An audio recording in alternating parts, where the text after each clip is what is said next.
नमस्कार, मी विशाल परदेशी। दिवसभराच्या बातम्या आपण बघतो। या बुलेटिनमध्ये आपण जाणून घेणार आहोत दिवसभरातल्या महत्त्वाच्या घडामोडी। या बुलेटिनच्या सुरुवातीला बातमी आहे पुलवामा हल्ल्यात शहीद झालेल्या महाराष्ट्राच्या वीरपुत्रांची। अमर रहे शहीद जवान, अमर रहे या गगनभेदी घोषणांमध्ये बुलढाण्यातील वीरांना अखेरचा निरोप देण्यात आला।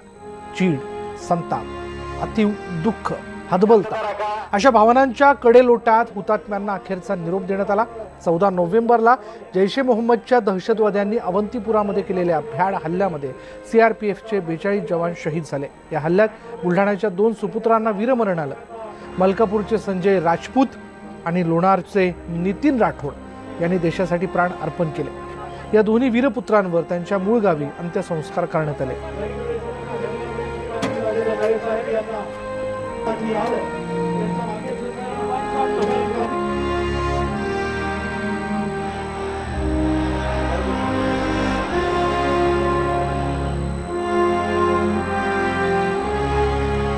पुलवामा हल्ल्यात शहीद झालेले मूळचे बुलढाण्याचे जवान संजय राजपूत यांना अखेरचा निरोप देण्यात आला। मुळगावी मलकापूरमध्ये त्यांच्यावर अंत्यसंस्कार करण्यात आले। मलकापूरच्या रहिवाशांनी संजय राजपूत यांना अखेरचा निरोप देण्यासाठी अलोट गर्दी केली होती। रस्त्याच्या दुतर्फा स्थानिक मोठ्या संख्येने उपस्थित होते। एवढंच नाही तर काही जण झाडावर देखील चढलेले पाहायला मिळाले। संजय राजपूत अमर रहेच्या घोषणांनी संपूर्ण परिसर हा भावुक झाला होता। संजय राजपूत यांनी तब्बल 23 वर्ष देशसेवेसाठी अर्पण केली आहेत। त्यांच्या पश्चात पत्नी, 2 मुलं आणि 2 भाऊ असा त्यांचा परिवार आहे। दरम्यान पुलवामा हल्ल्याच्या निषेधार्थ आणि संजय राजपूत यांना मानवंदना देण्यासाठी मलकापूरमधल्या मुस्लिम बांधवांनी रॅली काढली।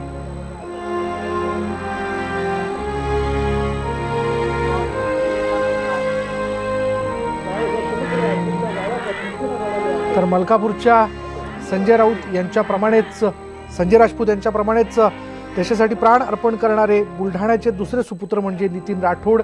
पुलवामा हल्ल्यात शहीद झालेल्या नितीन राठोड यांचं पार्थिव दुपारच्या सुमारास त्यांच्या मूळ गावी म्हणजे लोणारमध्ये दाखल झालं। राठोड यांच्या अंत्यसंस्कारावेळी पंचक्रोशीत लोणारमध्ये एक दुःखाची लाट त्या ठिकाणी लोटली होती। हे दोघंही शहीद झाल्याचं वृत्त कळताच संपूर्ण गाव शोकसागरात बुडालं। या गावात नितीन राठोड यांना दादा नावानं ओळखलं जायचं, मात्र दहशतवादी हल्ल्यात लोणारचा हा दादा शहीद झाला। गावातल्या प्रत्येक घरचा सदस्य हरपल्याची भावना ग्रामस्थांनी व्यक्त केली।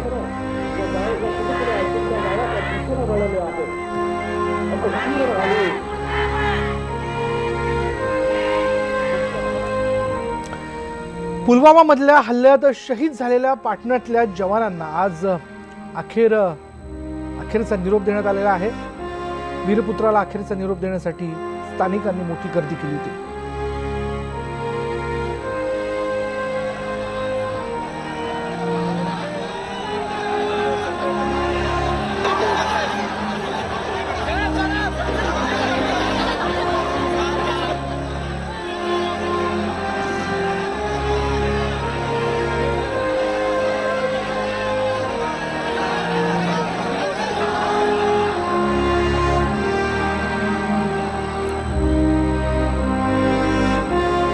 मूळचे धौलपूरचे जवान भगीरथ देखील पुलवामा हल्ल्यात शहीद झाले। 3 वर्षाच्या चिमुकल्या मुलाने त्यांना मुखाग्नी दिला। संपूर्ण देशाला हेलावून टाकणारी ही दृश्य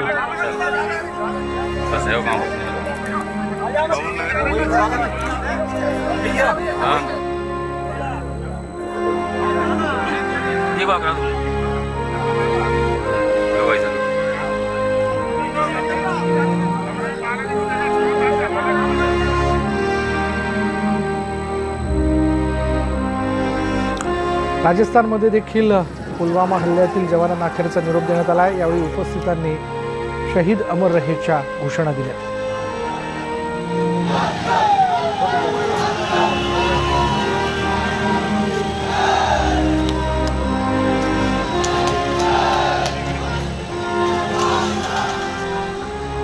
दरम्यान महाराष्ट्र दौऱ्यावर आलेल्या पंतप्रधानांनी धुळ्यामध्ये बोलताना पाकिस्तानला थेट इशारा दिला। देशवासियांच्या डोळ्यातल्या अश्रूंचं उत्तर देणार असल्याचं नरेंद्र मोदी म्हणाले। हर परिवार को मैं ये भरोसा देता हूं कि उनके परिवारों ने जो स्वजन खोया है, आपकी आंखों में जो आंसू है, उन आंसू का पूरा पूरा जवाब लिया जाएगा। आता बातमी आहे पुलवामा हल्ल्यानंतर भारतानं पाकिस्तानवर केलेल्या आर्थिक कोंडीच्या बॉम्बची। पाकिस्तानातून निर्यात होणाऱ्या वस्तूंवरची कस्टम ड्युटी जी आहे ती आता 200% वाढवण्याचा निर्णय भारतानं घेतला आहे। केंद्रीय अर्थमंत्री अरुण जेटली यांनी ट्विट करत या निर्णयाची माहिती दिली आहे। मोस्ट फेवर्ड नेशनचा दर्जा काढून घेतल्यानंतर भारतानं पाकिस्तानला हा दुसरा मोठा झटका दिलाय। भारताच्या या निर्णयामुळे पाकिस्तानची मोठी आर्थिक कोंडी होणार असल्याचं बोललं जात आहे।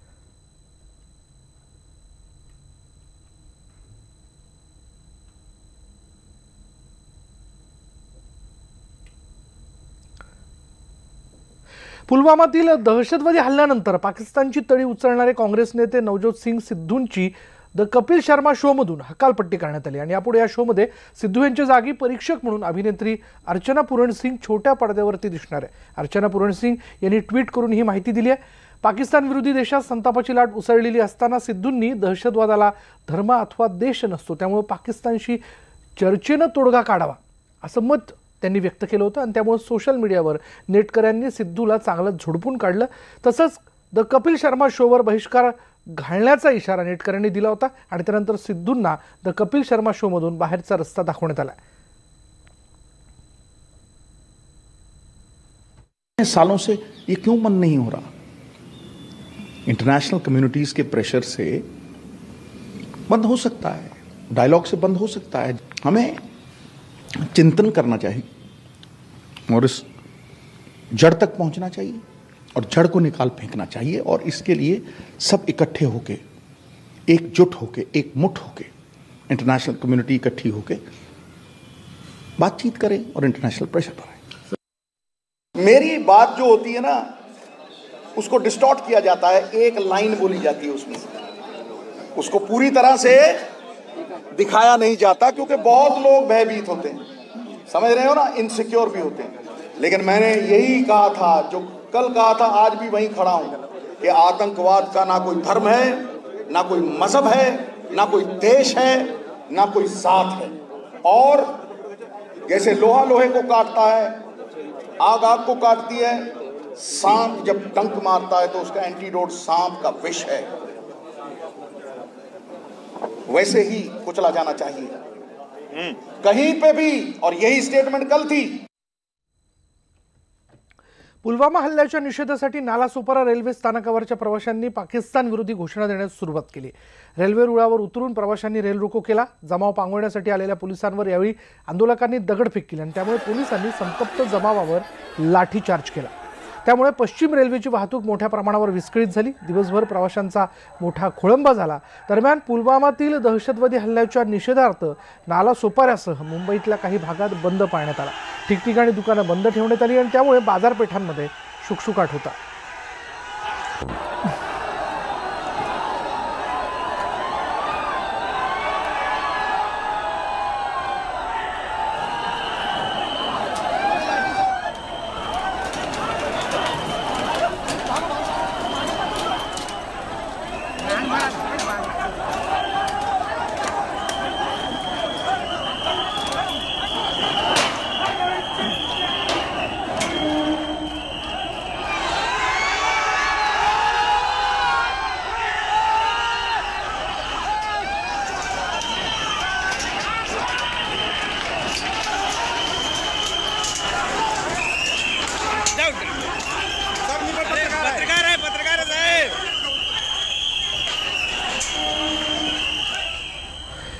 तर दुसरीकडे राज्यभरात पुलवामा हल्ल्याचा निषेध करण्यात आला। रत्नागिरीतील खेडमध्ये कडकडीत बंद पाळण्यात आला, तर मनमाडमध्येही पाकच्या प्रतिकात्मक पुतळ्याचं दहन करत निषेध व्यक्त करण्यात येतोय। सांगलीतही निषेध रॅली काढण्यात आली आणि पाकच्या विरोधात जोरदार घोषणाबाजी करण्यात आली, तर मानवी साखळी करत शहीदांना श्रद्धांजली वाहण्यात आली। तर दुसरीकडे संगमनेरमध्येही सर्वपक्षीय कार्यकर्त्यांनी निषेध सभा घेतली। या सभेत पाक विरुद्ध जोरदार घोषणाबाजी करण्यात आली। रत्नागिरी जिल्ह्यातल्या खेड तालुक्यामध्ये आज जम्मू काश्मीर इथे झालेल्या दहशतवादी हल्ल्याच्या निषेधार्थ कडकडीत बंद पाळण्यात आला। तर खेड शहरासह संपूर्ण तालुक्यात 100% बंद पाळण्यात आला।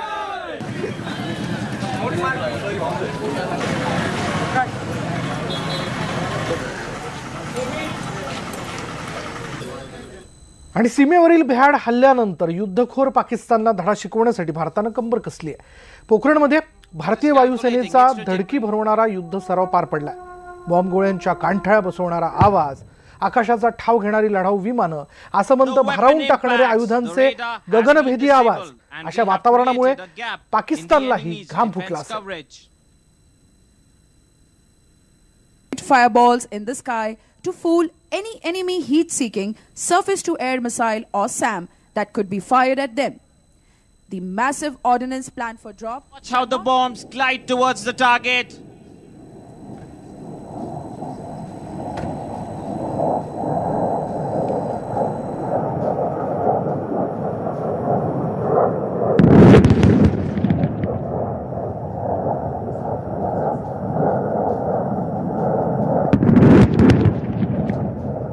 What an Fire a barrage of 40 rockets each on target number 4. Please look to your... A huge round of applause, ladies and gentlemen, for the Embraer Airborne Early Warning and Control Aircraft. This system is developed to serve the Indian Air Force in detection and tracking. Now to the target.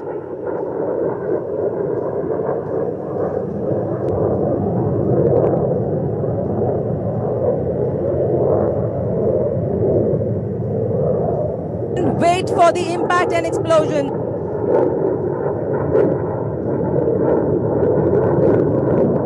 Straight in front of us, slightly its internal algorithm. आवाजाच्या वेगापेक्षा अधिक गतीने शत्रूवर हल्ला करणारं MiG-29 लढाऊ विमान जे आहे ते आज इथे बघायला मिळालं. तशी 1300 किलोमीटर वेगानं MiG विमान झेपावतं आणि काही क्षणात शत्रूच्या तळांवर आगीचा वर्षाव करतं. पाहुयात MiG-29 विमानाची ताकद. Straight in front of us, slightly to the right. Area and through its internal algorithm, it is calculating its trajectory. Straight in front of us, slightly to its internal algorithm, it is calculating its trajectory. Please look to your right above the shoulder. You can now see the first या aircraft. ताफ्यातील MiG-27 या लढाऊ विमानाची शत्रूवर हल्ला करण्याची जबरदस्त ताकद. युद्धात शत्रूचा इंधन साठा महत्त्वाचा असतो आणि आजच्या युद्ध सरावात MiG-27 विमानानं शत्रूच्या इंधन साठ्यावर कशा पद्धतीने हल्ला केला जातो याचं प्रात्यक्षिक to your दाखवलं. right above the shoulder. You can now see the first aircraft. It fires a salvo of 80mm rockets.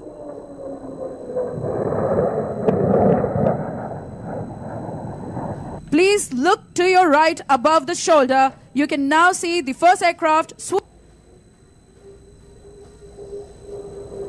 It fires a salvo of 80mm rockets.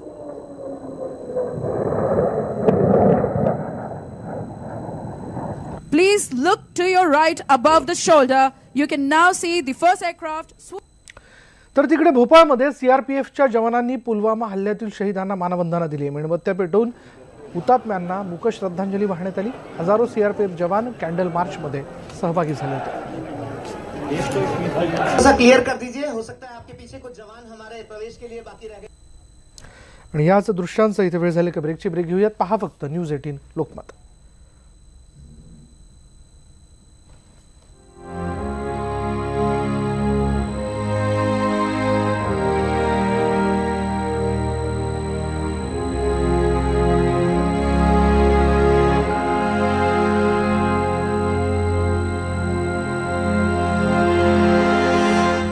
काही राजकीय घडामोडी गेल्या काही महिन्यांपासून सुरू असलेलं युतीच्या चर्चेचं गुऱ्हाळ अखेर संपल्यात जमा आहे. कारण भाजपनं शिवसेनेच्या अटी मान्य केल्यानंतर युतीवर शिक्कामोर्तब झाल्याची माहिती विश्वसनीय सूत्रांकडून मिळते. आता फक्त युतीच्या अधिकृत घोषणेची औपचारिकता बाकी आहे. सूत्रांच्या माहितीनुसार लोकसभेसाठी भाजप 25 तर शिवसेना 23 जागा लढवणार आहे आणि विधानसभेसाठी दोन्ही पक्ष 50-50च्या फॉर्म्युल्यावर प्रत्येकी 144 जागा लढणार आहे. तसंच शिवसेनेची फक्त युती भाजपशी असणार आहे. भाजपचे मित्रपक्ष म्हणजे रासप आणि आरपीआयला शिवसेना त्यांच्या कोट्यातल्या जागा सोडणार नाही. युतीसाठी भाजप लाचार नाही असं म्हणणाऱ्या मुख्यमंत्र्यांनी युतीच्या चर्चेसाठी अखेर मातोश्रीची पायरी चढली. 14 फेब्रुवारीला मातोश्री बंगल्यावर देवेंद्र फडणवीस आणि उद्धव ठाकरे यांच्यात युतीसाठी तासभर चर्चा झाली. या चर्चेचा तपशील मुख्यमंत्री देवेंद्र फडणवीस यांनी महाराष्ट्र दौऱ्यावर आलेल्या पंतप्रधानांनाही देऊ केला. युतीसाठी शिवसेनेच्या या अटी आता भाजपने मान्य केल्यात. लोकसभेसाठी भाजपला 25 तर शिवसेनेला 23 जागा निश्चित करण्यात आल्या. 14च्या तुलनेत शिवसेनेला लोकसभेसाठी 2 जास्तीच्या जागा ज्या त्या देण्यात आलेल्या आहेत. पालघरची जागा शिवसेनेच्या पदरात पडली आहे. विधानसभेसाठी दोन्ही पक्ष प्रत्येकी 144 जागा लढवणार आहेत. तर भाजपच्या मित्रपक्षांशी युती करण्यास शिवसेनेने नकार दिला. भाजपच्या मित्रपक्षांकडून लढवल्या जाणाऱ्या जागांवर शिवसेना उमेदवार उभा करू शकतो.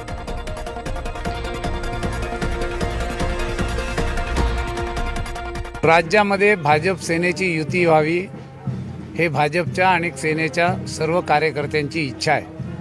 आणि भाजप सेनेचे दोघेही नेते ही कार्यकर्त्यांची इच्छा शिरसावंद्य मानणारे आहेत. राजकीय जीवनामध्ये जागांची तडजोड, कोण कुठे उभं राहणार असे वाद पक्षांतर्गत देखील असतात. इथे तर आम्ही 2 पक्ष आहोत, पण गेली अनेक वर्ष आम्ही राज्य पातळीवरती युती केलेली आहे.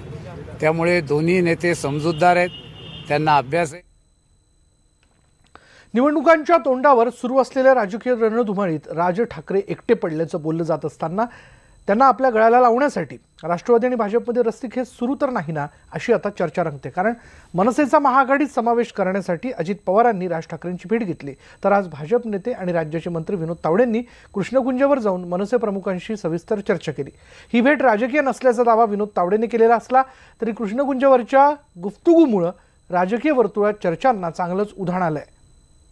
धुळे यवतमाळ दौऱ्यावर आलेल्या पंतप्रधान मोदींनी आज वेगवेगळ्या विकास कामांचं भूमिपूजन केलं आणि यावेळी पंतप्रधानांनी पुलवामातील भ्याड हल्ल्याचा चोख बदला घेण्याची लष्कराला पूर्ण मुभा असल्याची गर्जना केली. धुळ्यातील भाषणाची सुरुवात पंतप्रधानांनी अहिराणी भाषेतून केली. राज्यातील मराठवाडा, विदर्भातील अपूर्ण सिंचन प्रकल्प पूर्ण करण्यासाठी 14,000 कोटींच्या निधीला मंजुरी देण्यात आली आणि त्यामुळे शेतकऱ्यांना मुबलक पाणी उपलब्ध होईल अशी आशा आहे. आणि यावेळी 3 नव्या ट्रेनलाही हिरवा झेंडा दाखवण्यात आला.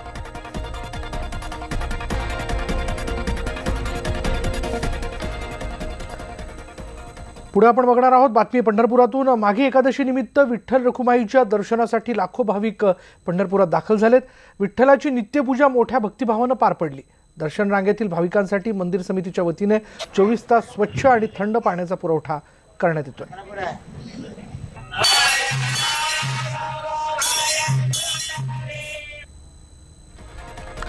यानंतर दिवसभराच्या बातम्यांमध्ये इथेच थांबणार आहोत. पहा फक्त न्यूज 18 लोकमत.